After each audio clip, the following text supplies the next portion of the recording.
الشيطان الرجيم. بسم الله الرحمن الرحيم. وقال الذين لا يعلمون لولا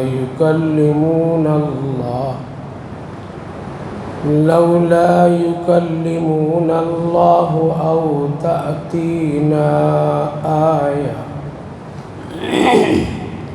كذلك قال الذين من قبلهم مثل قولهم تشابهت قلوبهم قد بينا الآيات لقوم يوقنون إنا أرسلناك بالحق بشيرا ونذيرا ولا تسأل عن أصحاب الجحيم ولن ترضى عنك اليهود ولا النصارى حتى تتبع ملتهم قل إن هدى الله هو الهدى ولئن اتبعت أهواءهم بعد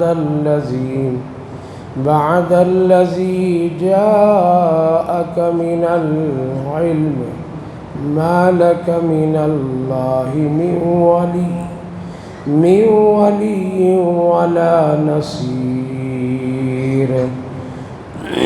الذين آتيناهم الكتاب يتلونه حق تلاوته أولئك يؤمنون به ومن يكفر به فأولئك هم الخاسرون. صدق الله العظيم. وقال الذين لا يعلمون لولا يكلمون الله. اور وہ لوگ جن لوگوں کو کچھ معلوم نہیں کہتے ہیں کہ کیوں نہیں اللہ ہم سے بات کرتا ہے یا ہمارے پاس کوئی نشانی یا آیت لاتا ہے. كذلك قال الذين من قبلهم مثل قولهم. اسی طرح اس سے پہلے بھی لوگ ملی جلی باتیں کہا کرتے تھے. تشابہت قلوبهم، ان دونوں کے دل ملے ہوئے. قد بینا لکم الآیات لقوم یوقنون، بالتحقیق کہ ہم آیات کو واضح طریقے سے ایسی قوم کے لیے بیان کرتے ہیں جو لوگ یقین رکھتے ہیں. پھر انا ارسلناک بالحق بشیرا ونذیرا، بے شک ہم نے آپ کو حق کے ساتھ بھیجا ہے، آپ خوشخبری سنائیے اور لوگوں کو ڈرائیے. ولا تسأل عن اصحاب الجحیم، اور جہنمیوں کے سلسلے میں آپ سے سوال نہیں کیے جائیں گے. بھائی اور بزرگوں، اللہ رب العالمین کا شکر اور اس کا احسان کہ اللہ تعالیٰ نے ہم سب کو نماز ظہر جماعت کے ساتھ ادا کرنے کی توفیق مرحمت فرمائی. اللہ تعالیٰ قبول فرمائے. ساتھ ساتھ اس قرآن کریم کی بابرکت مجلس میں تھوڑی دیر بیٹھنے کی بھی توفیق مرحمت فرمائی. اللہ تعالیٰ قبول فرمائے، عمل کی توفیق نصیب فرمائے، آخرت کے لیے نجات کا ذریعہ بنائے. کئی ہفتوں اور کئی مجلسوں کی غیر حاضری کے بعد آج آپ سبھی بھائیوں کے سامنے حاضر ہوا ہوں. یہ بھی اللہ کی ایک توفیق ہے. اچانک عمرے کی سفر پر جانا ہوا تھا، اس لیے آپ سبھی حضرات کو یہ وقت کا انتظار بھی کرنا پڑا، لیکن یہ بھی ایک نیکی کا کام اور ایک اللہ کو راضی کرنے کے اعمال تھے. الحمدللہ کہنے کے تو نہیں لیکن کہنا پڑتا ہے تسلی کے لیے کہ دعاؤں میں ضرور آپ حضرات کو یاد رکھا ہوں۔ بس دعا کیجیے کہ جو دعائیں کی گئی ہے وہاں اللہ تعالیٰ وہ قبول فرمائے، اور یہ بھی دعا کیا ہو اللہ تعالیٰ آپ سبھی کو اپنے گھر کی دیدار اور اپنے لاڈلے نبی کے روضے پر سلام کی توفیق نصیب فرمائے۔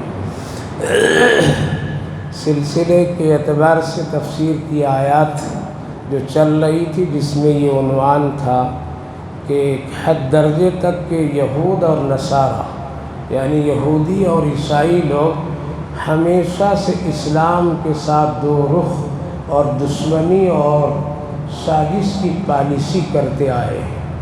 کبھی کسی بھی نوعیت سے قول، عمل، فعل، مال، جان جو ممکن ہو سکا وہ لوگ نبی کے زمانے سے آج تک یہ سلسلہ جاری رکھے ہوئے ہیں، اور اپنے آپ کو لوگ حق پر کہتے ہوئے وہ لوگ دعوے بھی کرتے ہیں کہ ہم ہی حق پر ہے، ہماری کتاب حق پر ہے، ہم اور ہمارے مذہب حق پر ہے۔ لیکن اللہ نے اس کی بڑی سختی سے تردید بھی فرمایا، وقالت الیہود لیست النصارى علی شیء وقالت النصارى لیست الیہود علی شیء۔ اس کے ساتھ ساتھ کچھ اعتراضات اسلام اور قرآن پر لوگ کرتے تھے، اس کا بھی جواب دیا گیا۔ مثلا اسلام میں حکم بدل دیا جاتا ہے، اور یہ بدلنے کا کام رسول اللہ صلی اللہ علیہ وسلم کے زمانے میں ہوتا تھا۔ اس لیے ہوتا تھا کہ اس وقت وحی آتی تھی، اور وحی کے ذریعے سے اللہ حکم کو بدلتا تھا۔ اس کی ایک مثال قرآن کریم میں اللہ نے ذکر فرمایا تھا، جس کا ذکر آیا کہ آپ صلی اللہ علیہ وسلم 17 مہینے تک بیت المقدس کو قبلہ بنا کر کے نماز پڑھتے تھے، لیکن اچانک آپ کو اللہ تعالیٰ نے مدینہ طیبہ میں نماز کی حالت میں قبلہ کعبہ بنا دیا، اور آپ کو حکم دیا اب نماز کعبے کی طرف منہ کر کے پڑھیے۔ اس پر یہودیوں کو بہت ہی سخت اعتراض تھا کہ آخر ایسا کیوں کیا؟ نبی کریم علیہ السلام شاید اپنی مرضی سے اس کو بدل کر کے مدینے میں ایک اختلاف پیدا کر دیے۔ ہمارا بھی قبلہ وہی تھا، ان کا بھی قبلہ وہی تھا، لہٰذا اتحاد اس میں ہو، لیکن بدلنے کے بعد اختلاف شروع ہو گیا۔ تو اللہ تعالیٰ نے جواب دیا تھا وَلِلَّهِ الْمَشْرِقُ وَالْمَغْرِبُ، مشرق میں بھی میں ہوں اور مغرب میں بھی میں ہوں۔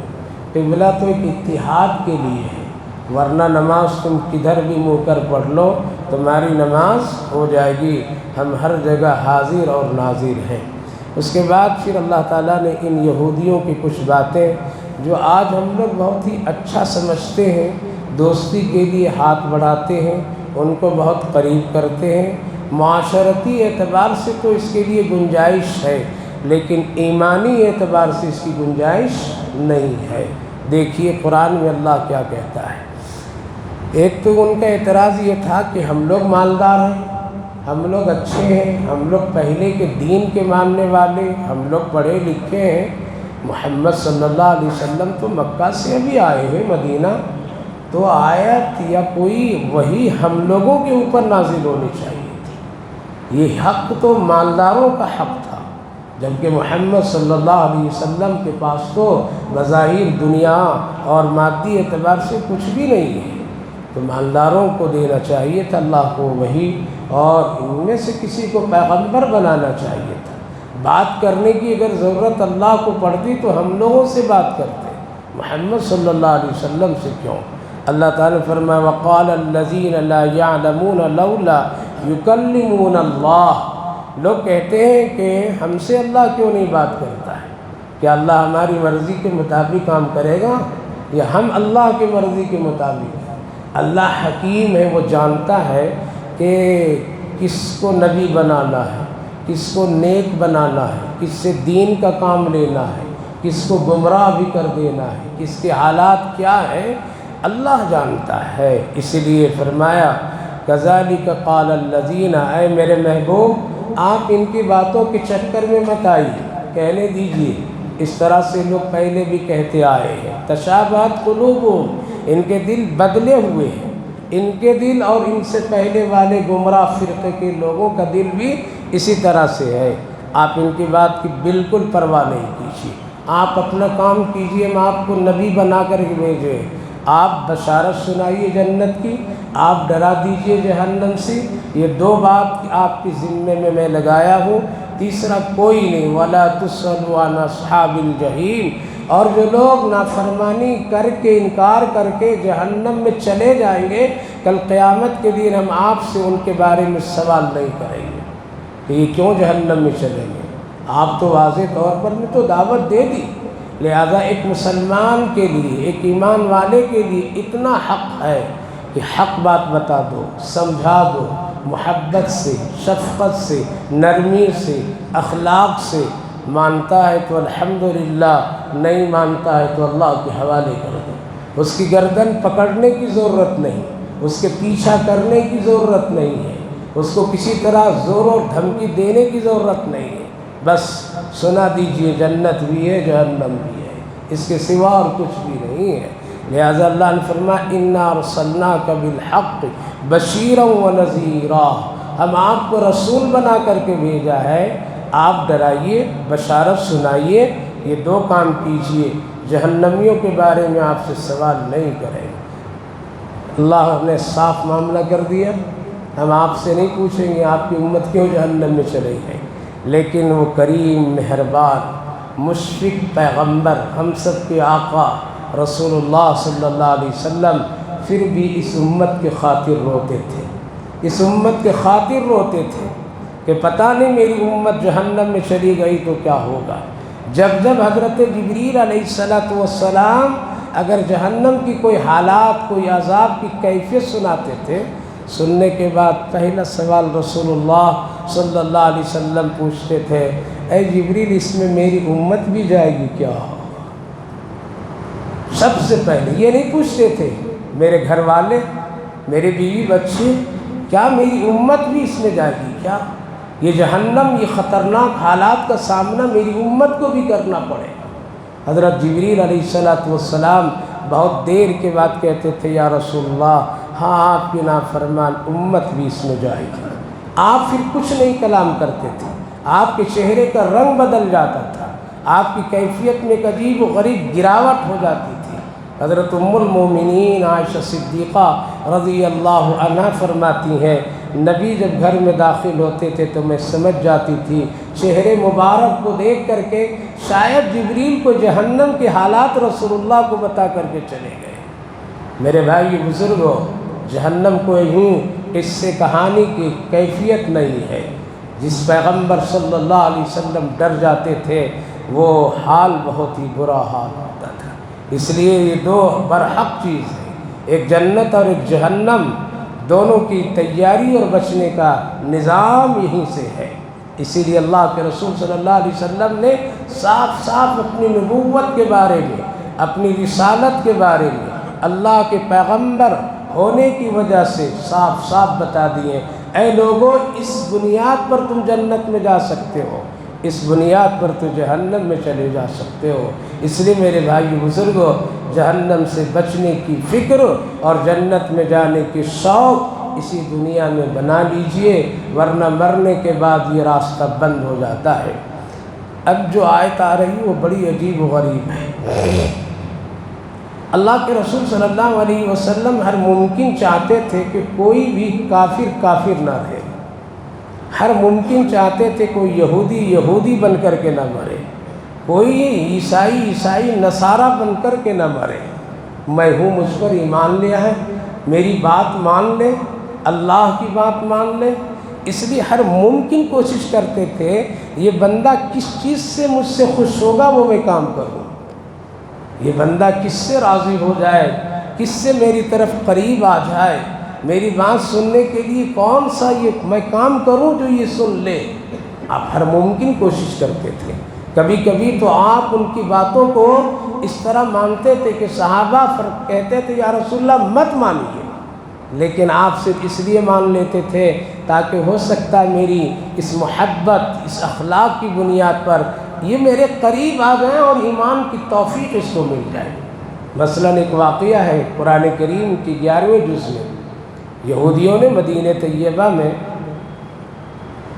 بہانے کے لیے ایک مسجد بنائی، مسجد نام دیے وہ لوگ۔ اس وقت کی مسجد ہوتی تھی کہ کچھ پتھر جمع کر کے دیواریں بنا دی جاتی تھیں، کھجوروں کے ستون لگا دیے جاتے تھے، اوپر کھجور کے پتوں سے ڈھانک دیے جاتے تھے، کمرہ نما ہوتا تھا، چھوٹی موٹی مسجد ہوتی تھی۔ یہی کیفیت مسجد نبوی کی بھی رہی ابتدائی حالات میں۔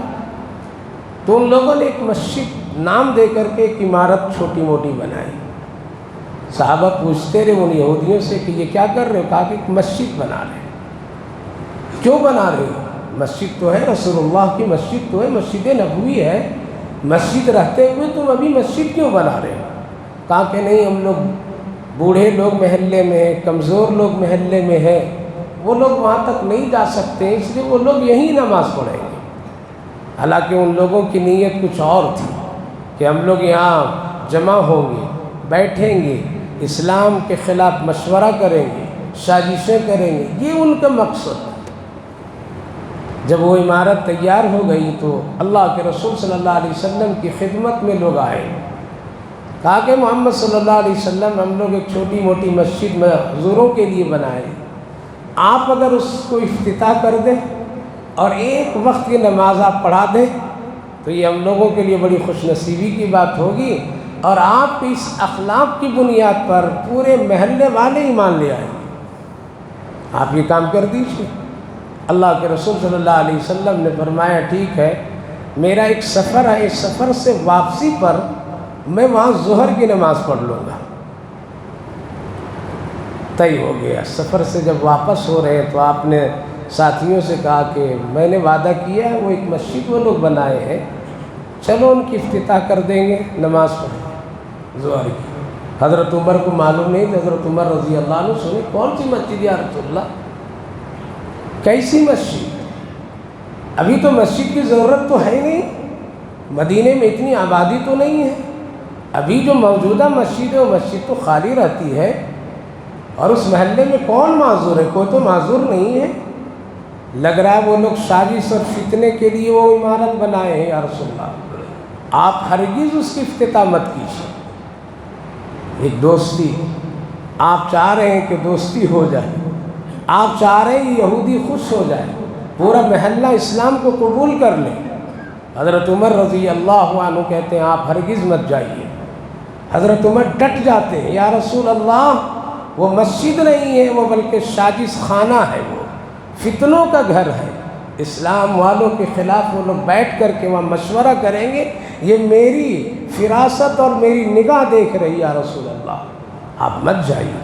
اللہ کے رسول صلی اللہ علیہ وسلم نے فرمایا عمر میں وعدہ کر لیا ہوں تو جانے دو، ورنہ محمد وعدے کے خلاف کہلائے گا۔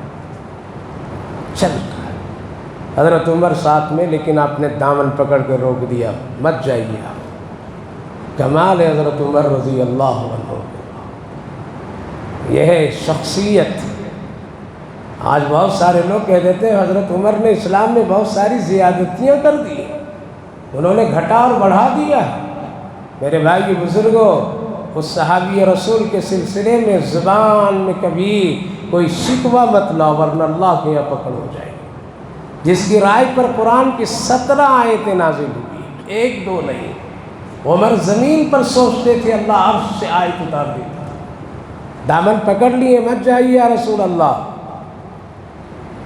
اللہ کے رسول کہنے لگے جانے دو، نہیں مان رہے، نبی نہیں مان رہے، حضرت عمر پکڑ رہے ہیں۔ آیت نازل ہوئی والذین اتخذوا مسجدا ضرارا وکفرا وتفریقا بین المؤمنین وارصادا لمن حارب اللہ۔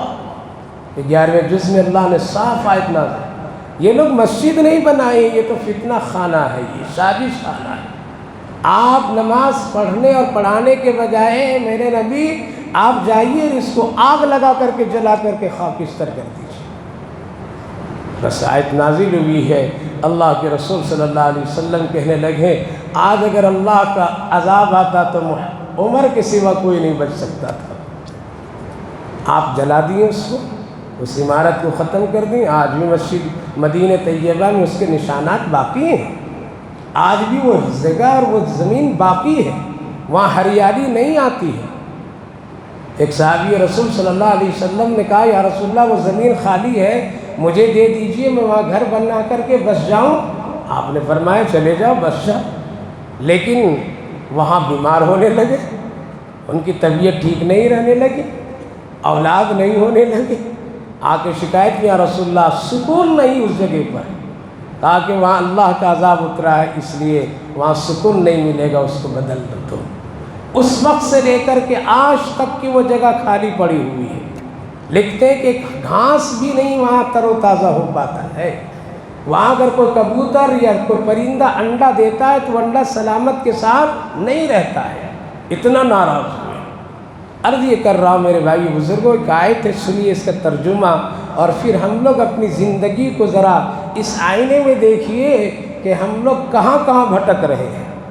اللہ کو چھوڑ کر کے, اللہ کے رسول کو چھوڑ کر کے کس سے محبت کر رہے ہیں, کن لوگوں کی کلچر, ان کی تہذیب, ان کا اٹھنا بیٹھنا, ان سے دوستی تعلقات کتنا گہرا بنا رہے ہیں. ترجمہ سنیے, وَلَن تَرْضَىٰ عَنْكَ الْيَهُودُ وَلَا النَّصَارَىٰ, ہرگز راضی خوش نہیں ہوں گے اے میرے نبی آپ سے یہودی اور عیسائی لوگ, نہیں راضی ہوں گے کبھی. آپ چاہے ان کے ساتھ کتنا بھی اچھا سلوک کر لیجئے. یہ کون کہہ رہا ہے؟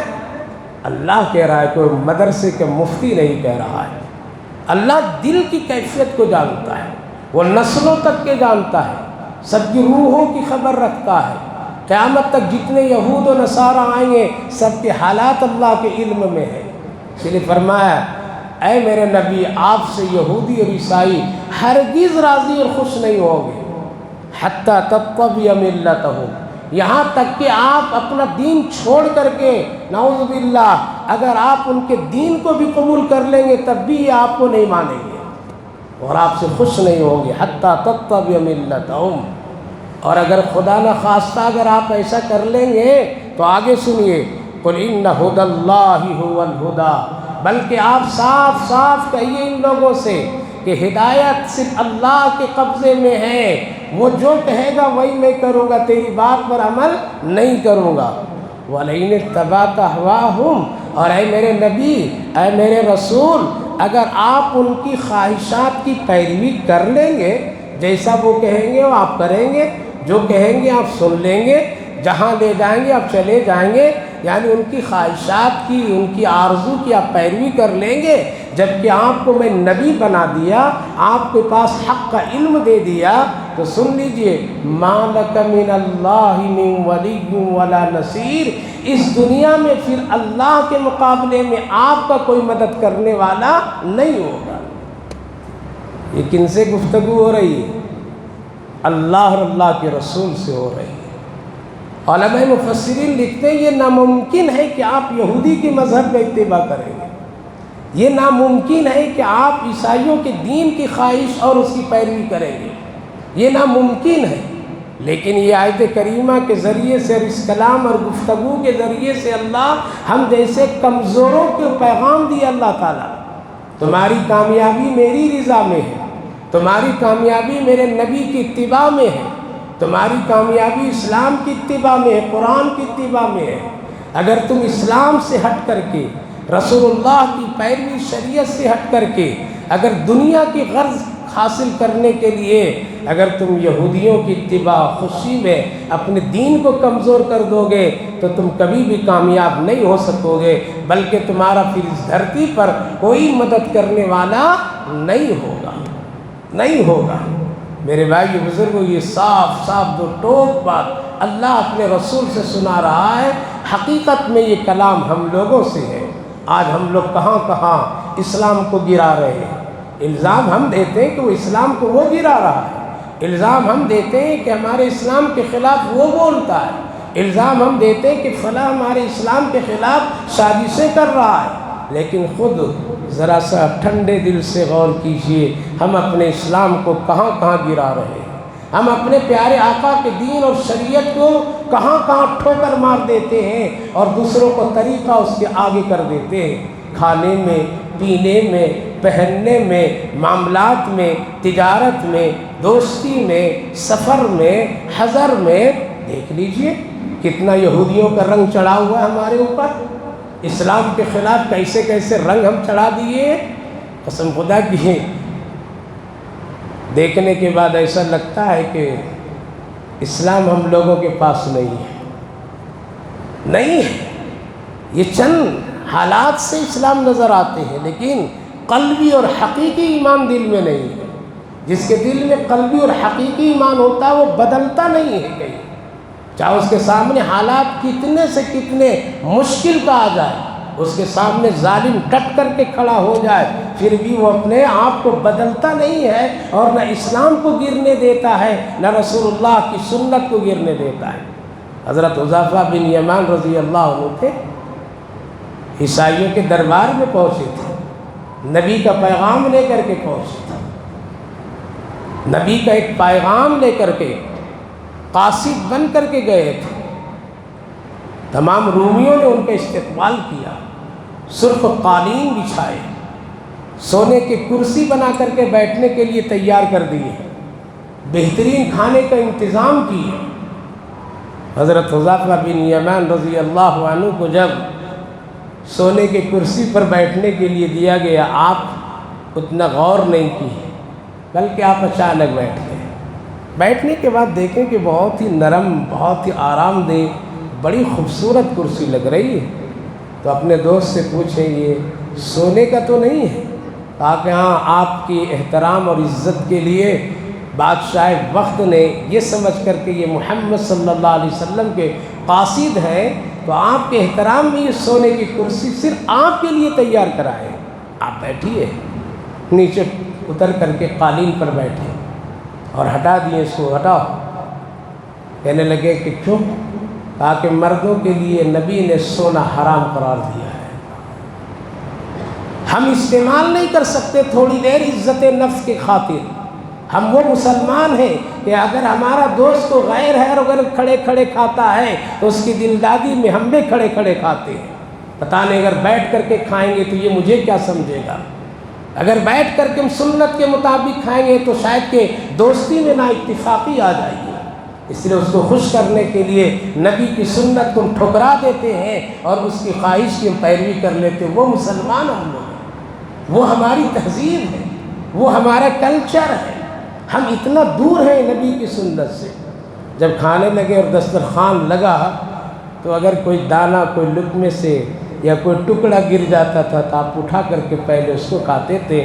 ساتھیوں نے ہاتھ پکڑا اور پکڑ کر کے کہا یہ شاہی دسترخوان ہے، یہاں پر ٹکڑے گرے ہوئے نہیں اٹھائے جاتے ہیں، ورنہ آپ کو لوگ حقیر سمجھیں گے۔ کہا کہ ان بیوقوفوں کی وجہ سے میں اپنے رسول کی سنت نہیں ترک کر سکتا، یہ بات کرے یا نہ کرے مجھے اس کی پرواہ نہیں ہے، لیکن نبی کی سنت میں ترک نہیں کر سکتا ہوں۔ میرے آقا نے فرمایا ہے دسترخوان پر گری ہوئی چیز کو کھانے کے لائق ہو تو اس کو اٹھا کر کے کھا لو۔ حضرت عثمان غنی رضی اللہ عنہ جب قاصد بن کر کے گئے مکۃ المکرمہ، پورے قریش کے لوگ تھے، بڑے بڑے سرداروں سے ملنا تھا، ان کے بھائیوں نے ان کو ساتھ میں لے کر کے چلے ملانے کے لیے، تو آپ کی تہبند پنڈلی سے اوپر پرانی لنگی، جبکہ بڑے مالدار شخص، تو بھائیوں نے کہا کہ ذرا کپڑا نیچے کر لو، یہ مکہ کی تہذیب کے خلاف ہے، لوگ حقیر سمجھیں گے کہ اب ان کو لنگی بھی باندھنا نہیں آتا ہے، اس لیے ذرا سا کپڑا لنگی اپنی نیچے کر لو، عثمان نیچے کرو ورنہ میری بھی عزت جائے گی، تیری بھی جائے گی۔ حضرت عثمان دیکھیں، کہا میرے آقا کا یہی حکم ہے کہ کپڑا ٹکنوں سے اوپر پہننا، وہ بات کرے یا نہ کرے مجھے اس کی پرواہ نہیں ہے، ہم اپنے آقا کی سنت کو نہیں چھوڑیں گے۔ یہ وہ لوگ تھے میرے بھائی بزرگوں، آج ہم کہاں کہاں خوش کر رہے ہیں لوگوں کو۔ وَلَن تَرْضَىٰ، دل نکال کر کے دے دیجیے، اللہ فرما رہا خوش نہیں ہوں گے۔ آپ ان کو اپنی ہتھیلیوں میں لے کر کے سرتاج بنا دیجیے، وہ خوش نہیں ہوں گے۔ ہاں، دنیاوی معاملات میں کوئی حرج نہیں ہے آپ، لیکن ایمان کا سودا ان سے نہ ہو، تہذیب اور سنت کا مقابلے میں ان کی تہذیب نہ آئے، ان کا رنگ اپنے اوپر مت چڑھائیے بلکہ اپنا رنگ چڑھانے کی کوشش کیجیے۔ وَلَن تَرْضَىٰ عَنْكَ الْيَهُودُ ولا النصارى حتى تتبع ملتهم۔ آج دنیا میں اللہ ہماری مدد نہیں کر رہا، کیوں؟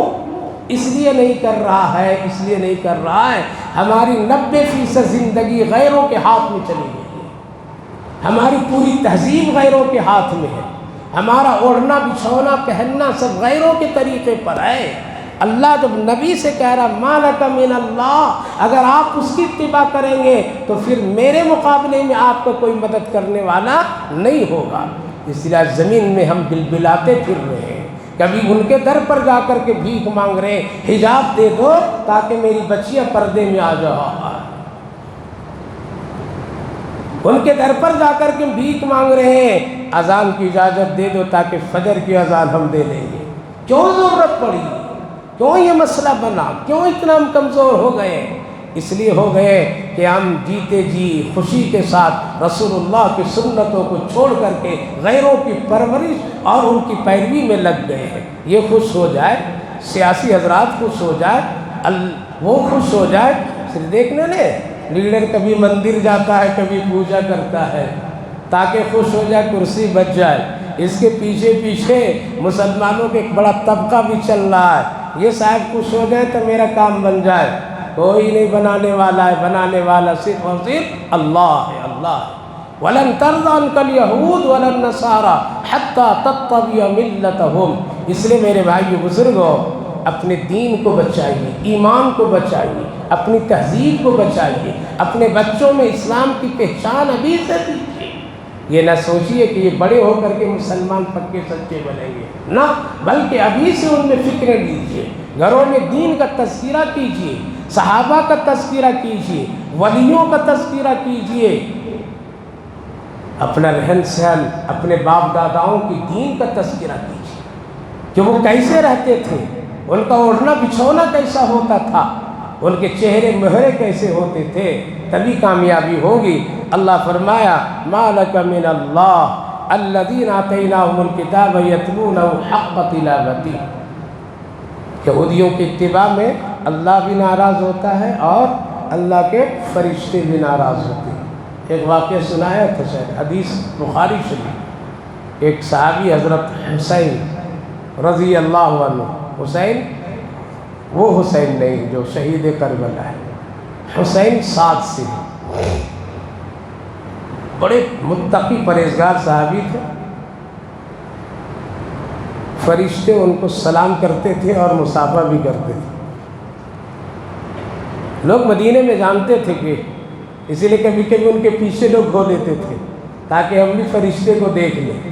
فرشتے انتظار میں رہتے تھے کہ یہ مسجد سے نکلے تو ان سے مصافحہ کرو۔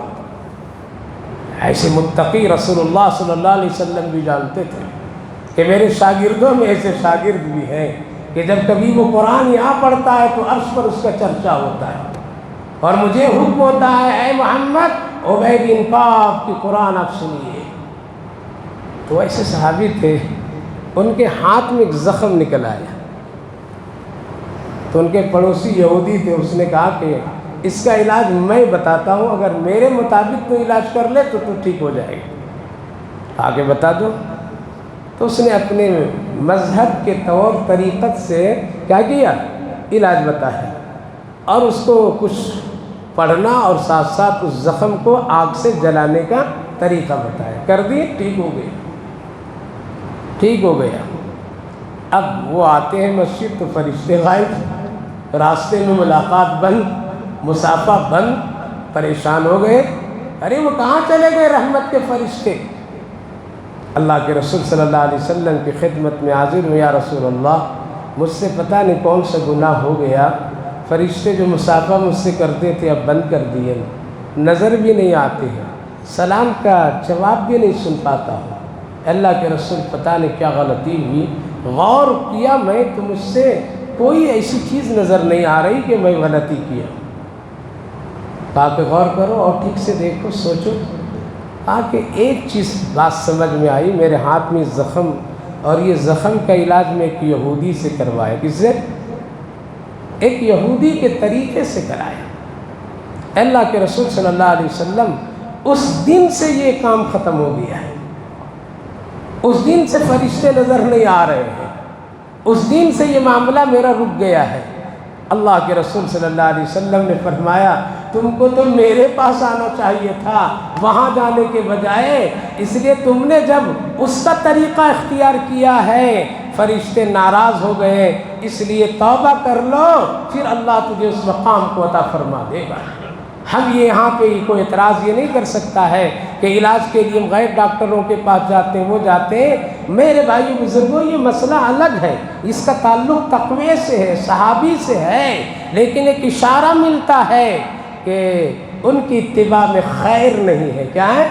خیر نہیں ہے، ان کی خوشنودی میں ہمارے لیے کوئی برکت اور رحمت نہیں ہے۔ جتنا ممکن ہو سکے ان کی اتباع، ان کی کلچر، ان کی تہذیب، ان کے اٹھنے بیٹھنے کھانے پینے سے بچ کر کے رسول اللہ کا طریقہ اختیار کرنا چاہیے۔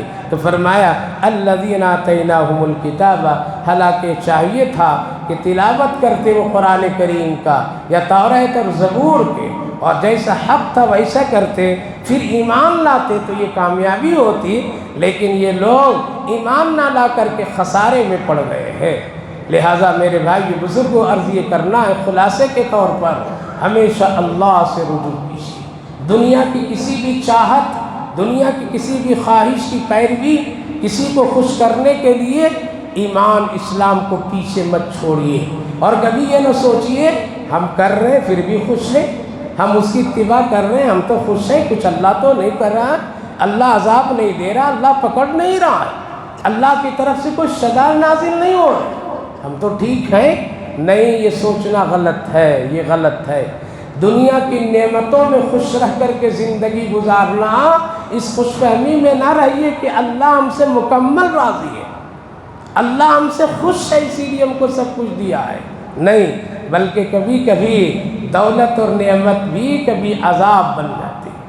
حضرت موسیٰ علیہ نبی علیہ السلام اپنے لوگوں میں اسی طرح بیان فرما رہے تھے، اور فرمائے شراب مت پینا اس کا یہ عذاب ہے، زنا مت کرنا اس کا یہ عذاب ہے، کسی کو دھوکہ مت دینا اس کا یہ عذاب ہے، جانوروں کی پرستش مت کرنا اس کا یہ عذاب ہے، فلاں فلاں سب کا عذاب بتا رہے تھے۔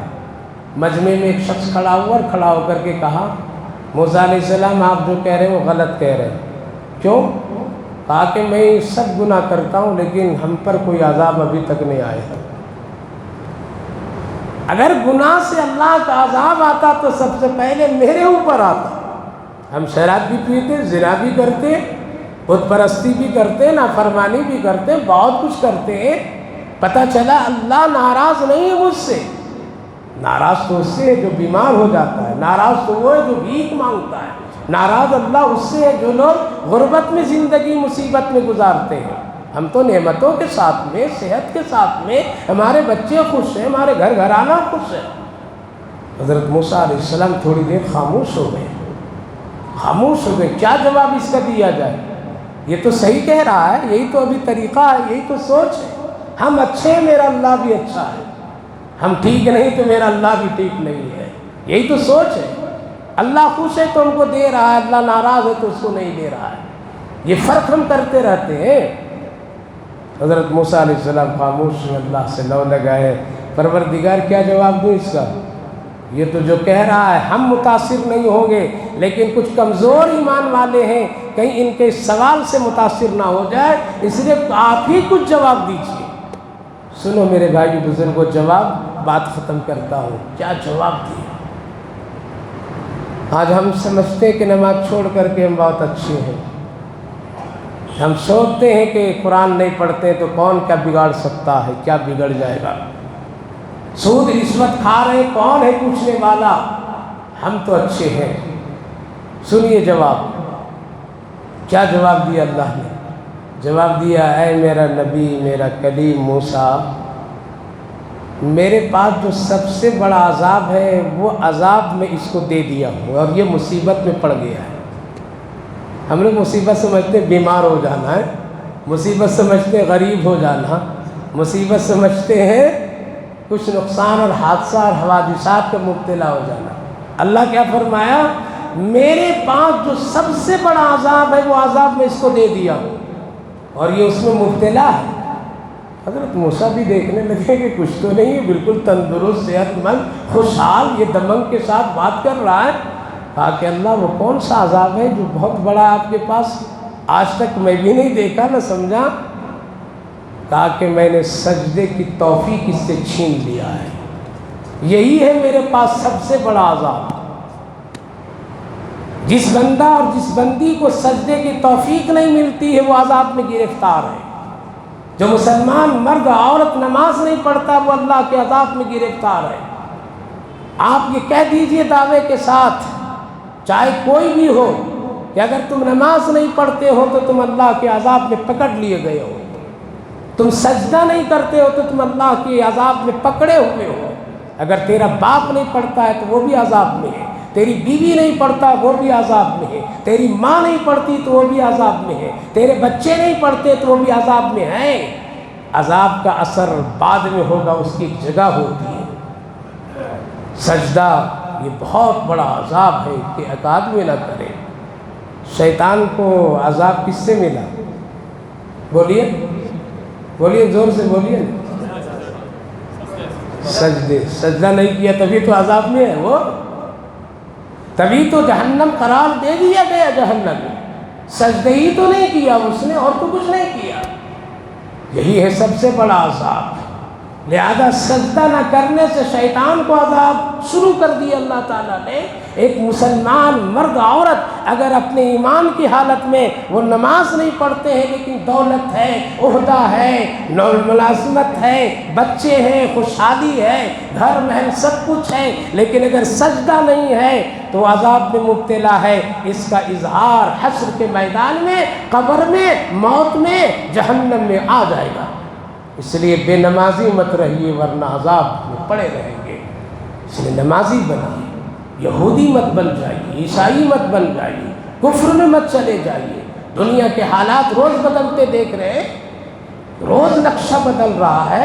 ہوا جس طرح سے بدلتی ہے اسی طرح آج ہمارے اور آپ کے حالات بدل رہے ہیں۔ کبھی مسجد، کبھی مدرسہ، کبھی عالم، کبھی غیر عالم، کبھی مسلمان کی تجارت تو کبھی سر، کبھی ٹوپی، کبھی داڑھی، کبھی طلاق، کبھی پردہ، کبھی حجاب۔ یہ کیا ہے میرے بھائی مسلم؟ کیا ابھی بھی سجدہ نہیں کریں گے؟ کیا ابھی بھی اللہ کے سامنے نہیں جھکیں گے؟ کیا اس سے بھی بڑے عذاب کے انتظار میں ہیں؟ کیا اس سے بھی بڑے اللہ کی ناراضگی کے انتظار میں ہیں؟ اگر نہیں تو پھر اپنے گھر والوں کو نمازی بنائیے اور خود بھی نمازی بن جائیے، ورنہ اللہ کہہ دیا تم یہودی بن جاؤ گے تو میرا کچھ نہیں بگڑے گا، تیرے ہی بگڑ کر کے رہ جائے گا۔ اس لیے اللہ کی نعمتوں کی قدر کیجیے، اللہ کی نعمتوں کی قدر کیجیے، سجدے شکر بجا لیجیے، مت سوئیے زیادہ، بہت سو لیے، رات کا آدھا گھنٹہ تہجد میں لگائیے۔ اللہ سے اگر دوستی، اللہ سے قربت، اللہ سے اپنے آپ کو کچھ منوانا چاہتے ہیں، ایک ہی وقت ایک ہی نماز ہو گیا ہے، تہجد۔ تہجد اذان سے آدھا گھنٹہ پہلے اٹھ جائیں، کچھ بگڑ جائے گا؟ نہیں بگڑے گا۔ تہجد پڑھیے، فجر کی نماز پڑھیے، جوانو نماز پڑھو۔ قسم خدا کی دنیا کچھ بھی کر لے لیکن بگاڑ نہیں سکتی۔ دیکھا بھی، دیکھ کر کے آیا ہوں کعبے کی رونق، نبی کے روضے کی رونق، کیسے کیسے جوانوں کو روتے ہوئے دیکھا تو احساس ہوا میرے ملک کے نوجوان تو موبائلوں میں پڑے ہوئے، کیسے کیسے نوجوان سجدے میں گڑ گڑا رہے تھے، مانگ رہے تھے۔ دیکھ کر کے لگا کاش کہ ہمارے ملک کے نوجوان مسلمان ایسے ہی ہوتے۔ ہاں ان کے چہرے پر داڑھی نہیں تھی لیکن دل میں رسول اللہ کی قدر تھی، وہ رونا جانتے تھے اللہ کے سامنے، گڑ گڑانا۔ آج ایسے نہیں ہے۔ اس لیے میرے بھائیوں، بزرگوں، نوجوانوں، اپنے اندر تبدیلیاں پیدا کیجیے، تہجد پڑھیے، فجر کی نماز پڑھیے، اپنے اندر ایک حوصلہ پیدا کیجیے۔